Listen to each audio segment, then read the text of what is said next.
Hello and welcome to the show. The bar is open for business. We are back. This is episode number 101.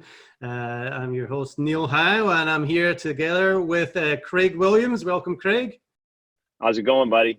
Glad to be Well, back at the Business Authority Radio. That's the bar, right? yes, we are open. Whether the governor says that we can be in business or not, I don't know right now. We're, It's a strange time that we're living in, but the world has definitely changed and it is changing, and we certainly want to have that conversation here at the bar.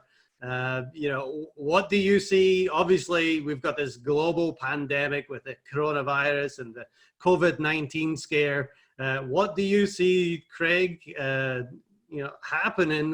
What do you feel from the people that you have talked to in business specifically? How has this all affected them? I think for the business, what we call business person, they're becoming sharper because they have to use skills that they haven't used in a while. They've usually, I guess you could say, relied on the process or the system that they were hired into. And now they have to be a bit more creative, like entrepreneurs. There's a difference between business people and entrepreneurs. And entrepreneurs are those innovators, those creators, those who take all of the risk and really don't have anything to fall back on. And so I think a lot of the business people are starting to flex their entrepreneurial muscle, so to speak, and really rely on what their value that they really brought to the table when they interviewed for that job, so to speak, and business is going, I don't care what level you look at it, business is going into that entrepreneurial way as we understand. I mean, Right. us being entrepreneurs, you're having to pivot a little bit more. I mean, you have to wait on the news to know whether you could go to the store or whether you can go to work or, that type of thing. So if you have to wait, those things that we might have taken for granted for a while, we're looking at a little bit more at, wait a minute, I have to homeschool my kids today. I've got to carve out that time. I've got to manage my time a little bit better than I did before when I went to work maybe and started looking at my social media for the first hour, and then I went and took a bathroom break, and then I came and started working. You know what I'm saying? So and then everybody's serious about working because everybody's not sure if work is going to be available as it was. So there is a new norm now. Yeah, Right. definitely. Yeah, there's definitely a lot to talk about here. There's so many issues, and it's not just the health issue that people are worried about. The bigger thing, I think, is the fear that this has caused throughout our country and throughout the world. The mass hysteria. I think the message that is coming from the mainstream media is all fear-based, and it's putting people in a place that is not healthy. We are looking at the government to, send us stimulus checks now. We've got millions and millions of people out of work at this current time. I think 22 million people filed for unemployment just last month alone. And those numbers are just going up. So, what's going to happen when the country opens up for business? And I know, Trump yesterday was talking about the 3 different stages that we would have to go through to open up for business. But, can businesses just start back, without skipping a beat, or are there going to be that ripple effect from, closing down, getting rid of all their employees and being, out of work for so long? What do you see as, the effects going down the road of being closed for so long? I think it goes back to that skills, knowledge, and the health of the person, the health of their finances, the health of their household, their skill set that they, like I said, we talked about that earlier. It was our skill sets that got us into a vocation or a business or an opportunity. And it's really coming down to the bare bones of, there have been companies that I know that they've approached their employees. One of the airlines approached their employees and said, hey, what do you all think about taking off without pay? And because they believed in their employer, they were willing to take off without pay to save their business as a whole. And this is an airline, you know, but their ability, their confidence of the knowledge that they had, they knew that they could probably go out into the marketplace and survive. The knowledge they had prior to the pandemic of putting some money away, having those behaviors that put you in a position of power or being able to control some of your destiny as opposed to leave it in the government's hands or leave it in someone else's hands. These types of things, it gets down to I mean, you said Trump had these 3 different things. Well, we have 3 different things here in this conversation. And that's your skill level that creates your authority and your knowledge base of the business or opportunity that you're offering or have offered to your customer base, and how healthy it is to progress them in getting what they want and helping them elevate their business or their vision. So it's I mean, we're really back to the foundation, which, you know, we like that. Yeah, we do foundational. That's all we do is foundational work. Right. And no matter what you build on a foundation, as long as the foundation is sure and steady, the edifice, the building, the career, the job can be torn down and you can start right back up. You know, it's just a little bit more work to build on. And you're going to consider a little bit more than you did before. So I think that's what it's boiled down to. Well, I'm going to point out a few problems that I see and play a bit of a devil's advocate, and really, so that you can answer, Craig, some of the ways that we can find solutions to these problems. But there's 2 things that I see is that I think about 40% of the population doesn't have $400 in their bank account that can see them through any kind of length of time. And they're the general service workers that, have been laid off. They're working in restaurants, or, they're cleaning hotels and, cleaning jobs or something like that. Now, they're in a position to where they don't have the money coming in.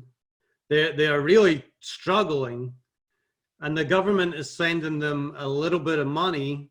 Now, how long do you think the government can continue to send people money to pay their bills without, the money running out, or the country, turning into a complete welfare economy?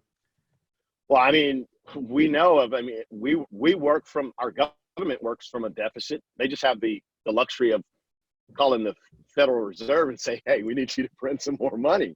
At the same time, that devaluates the money that's out there in circulation. So it's not about really that, even that person, if they're relying on that, they're dependent. They're going to be a part of a bigger problem later on. And you have to almost really choose to say, hey, am I going to be a victim, or am I going to take hold and take back the power of my economic future, of my, because we can. And it's just that, like you said, the welfare system is comprised of 2 parties.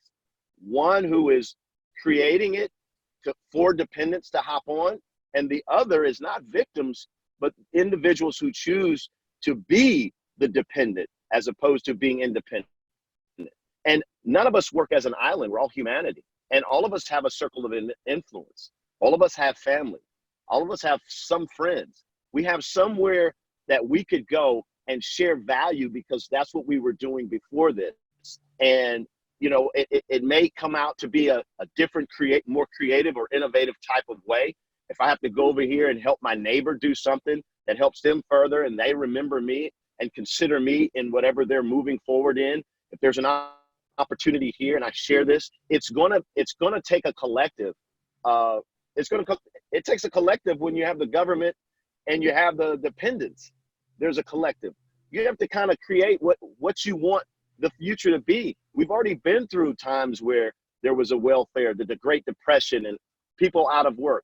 We're in America, the land of opportunity.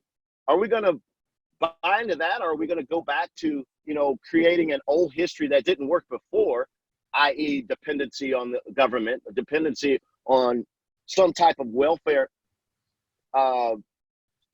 platform to bring us back up, as opposed to us bringing ourselves back up. And if we need help, get past the ego and the pride and ask for help from those around you. Those people, your buddies that you went to go drink with, or your buddies that you went to go play ball with, or whatever that story was. It's time to go back to those folks and say, hey, what can we collectively do together? And I'll tell you one thing that everybody has individually. I don't care how much money you make or don't have. We all have a story. That's true. And we all have access to social media. And there's so many mediums. I mean, I'm not going to name them because they're not sponsoring this show, but there are so many mediums that you could use to get your story out. Not go beg, not plead and cry yourself a river, but tell your specific story of what your value was before you lost your job, what you think your value is now, and share how hungry you are to come and help somebody else who has something that's moving along, who has something that they're needing some help with to start up. And that goes back to the skills, your knowledge that you have. Your perspective is different than anyone else's. And the help that you bring to the table is the energy that you bring to the table. And that's the healing part of whatever you're going to be a part of, whether it is a welfare system or not. There are so many problems that are going to be in our future going ahead that, only entrepreneurs, I think, are going to take us out of this. And it's people with ideas, with the knowledge, with the skills that are going to come together and create something that our country needs is what's going to get us out of here. So we're really looking for people that, have those skills. And if you're sitting at home right now watching Netflix and eating junk food and you're not working on your skills and increasing your knowledge, it's not going to be a comfortable future, I don't think, for you. So, but we do want to hear from those people that have skills and have the knowledge that are going to be able to help people solve their problems. We want to have you on the show and be able to talk through some of those things, because there's a lot happening in the world right now, and there's going to be a huge need for problem solvers, in the weeks, the months, and the years to come, because I don't think we're getting out of this anytime soon. I know that the news media are saying, hey, we're going to get back to normal, but it's going to be a new normal. It's going to be completely different than what it has been and what we're all used to. So I believe there's difficult times ahead. We certainly need to reach out to those people that have solutions, and we want to talk to you. So if you want to reach out to us, you can reach out at facebook.com/Business Authority Radio. You can talk to us there. Craig, any parting words for this episode? I know we got so much more to talk about here. Most definitely, as Neil said, I mean, and I'm sure it'll be the links will be in the show notes of how to get in touch with us, or how to enroll yourself in a conversation with us to share some solutions. I mean, we could talk about we hear about the problems all the time, but we're very solution oriented at Business Authority Radio, because we're dealing with those thought leaders and authorities in their different industry or their vocation. And we're about solutions. So, if you feel you're that person that has something to say that the world basically needs to hear, not just the business world, but the world needs to hear, because you have to have some business about yourself and how you relate that to the world, whether it be entrepreneurial or process and procedures or best practices or corporately. We're just looking for the result. And the result is a payout of healthy lives, healthy businesses, a healthy world, So I've said enough, I'm sure, for this episode, but I'm looking forward to sharing more and hearing more. Not so much us talking, but hearing what you have to say about how you're going to get back on your feet and get your companies moving forward, how you are maintaining and sustaining the vision that you already created. And we want to be a part of helping with that. Well, that is it. So much more to talk about, but the bar is always open. We are open for business. And if you have a business idea that you want to share that is going to help people solve problems, make sure that you visit us at facebook.com/Business Authority Radio. And if you like what you hear, hit that like button and share, and we will see you next time at the bar.